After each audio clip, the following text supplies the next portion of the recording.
Welcome back, everybody, to the Success Partner Podcast. I am your host, Daya Naef. Today, I have Pete Alatzas, who is a CISO or CISO, and I'm so excited to learn more about that. I want to hear more about what Pete does and some success stories to keep with the theme of the show. So, Pete, just introduce yourself and take it away. Yeah, I'm Pete Alatzas. I'm a partner at Slate Enclave. We are a hyper-focused cybersecurity firm, and we focus on governance and security of critical assets, whether that is within the DoD market, intel community, private sector, commercial, anything that's dealing with PHI, PII, and CUI, that's us. And we'll help you navigate those regulatory compliance pitfalls and get you to where you should be, where you can put your head down at night and take a nap and rest easy. Rest easy while running your business. All right. So I'm familiar with PHI, which I think is what personal health information. Yeah, What were PII those is your other? personal identification. Okay. There's a little bit of a distinction there, but they typically, when you see them, you'll see them together. One coincides with the other. And then CUI is controlled and classified. That's more in the DoD. Anybody, what they call the defense industrial base, where they are handling certain classification markings, yeah, and contracts or technical data. Yeah. So keeping people's information secure. Correct. Yeah, there's so many different verticals that we typically focus on those because we're very good at those. They kind of lend themselves to one another. And we find that there are other organizations that are very good at PCI or payment card industry or finance. So we leverage those organizations to partner. And then we just stay very focused on those data elements. Awesome. All right. Well, without naming names, share a success story with us. When did you reach into the jaws of failure and come out with the jaws of success, or whatever that expression is? Oh my gosh. So success stories. A lot of what we've done is we've changed there's a union, I would say, down in DC that we've worked with, and we've changed the narrative. Everybody considered us more of a cost center. We come in, we charge X number, but they don't really see us as an enabler where we can help them continue with their business continuity. So what we've done is hyper focus their view of how they're classifying their data, how they protect their data, and what critical assets they really have in their environment. And we created this efficiency model and how we approach the CISO framework. And we ended up saving them a good considerable amount of money because they went from a large footprint for security individuals, and we've hyper focused their approach. And then we probably maybe about a 30% reduction in cost for them to implement what they needed to implement, because if you don't know really what you're trying to protect, you're kind of all over the map. And once we help them, they realize the cost savings that we bring to the table before you even protect against a potential breach or incident.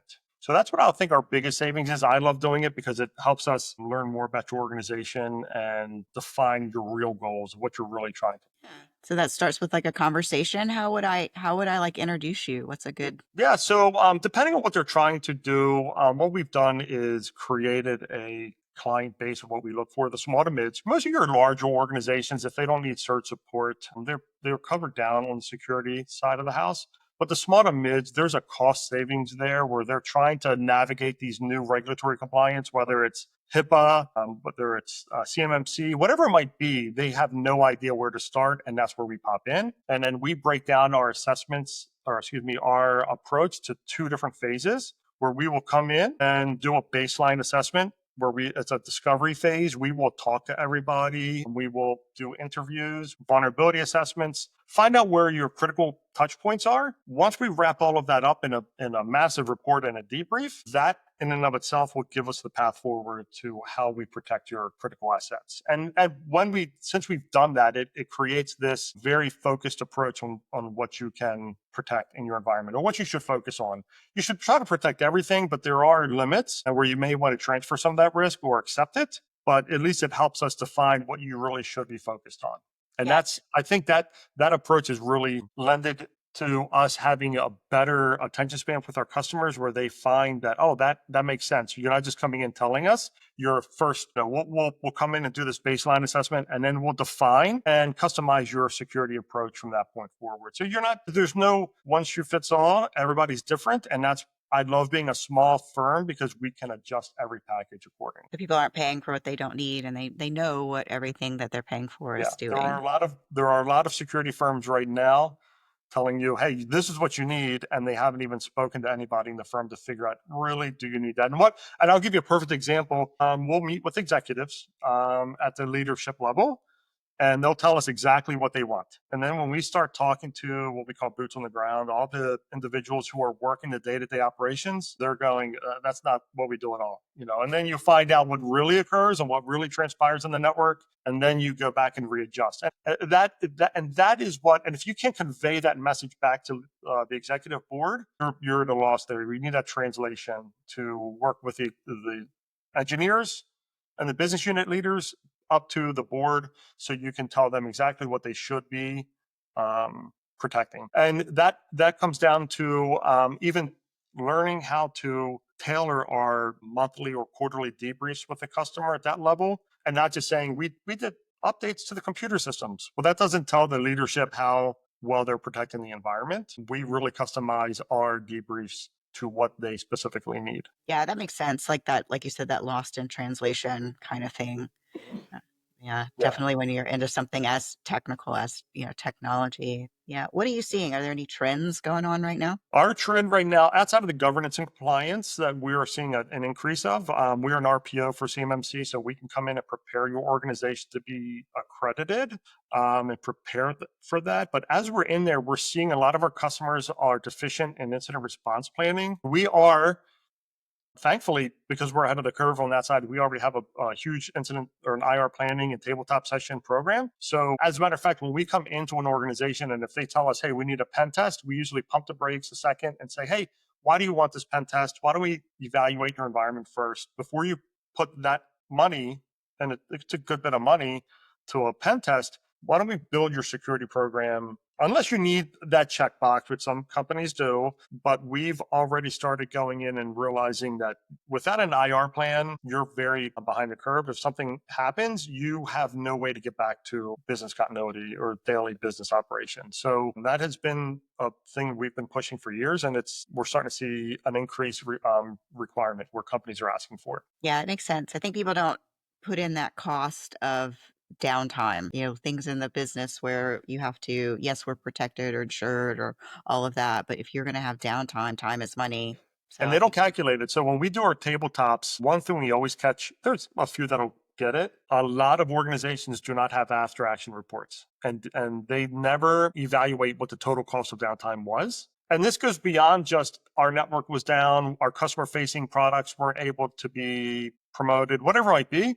But there's also a reputational risk to this where people don't understand that if your reputation is damaged, it could also affect your forward sales or your ability to make partnerships with other organizations. So evaluating your total downtime is a large component of this that people always neglect to do. They always get back to operations and then they forget about evaluating, well, what got us here to begin with and how do we stop it from happening again? And what did it really cost us? And that could go from your FTEs, your employees, up to reputational risk, whatever it might be, even at third-party vendors, because there are times that you're going to have to call in a third-party vendor to correct any deficiencies. yeah, the expenses just keep mounting up. Yeah. Yeah, yeah. It's all about what you want your reputation to look like in the public ether.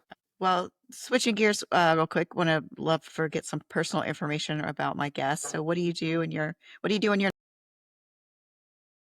Well, not to bring this as a Debbie Downer. I had lost my mom a couple years ago, and we came across all of her old Greek recipe cookbooks, and I've been recreating all the stuff that I complained about as a child that I hated eating as an Greek immigrant child growing up, and now I love them, and I love that whole aspect of reconnecting with those types of foods. I'm getting very heavy into baking breads and recreating cultured butters that we used to do. So it's there's always a science experiment. If you were here yesterday, you would have seen 2 containers of buttermilk going behind me yesterday until last night when I did the butter or I created the butter. But it's with 2 kids in college, you have to find that what to do with your extra time now that they're both away.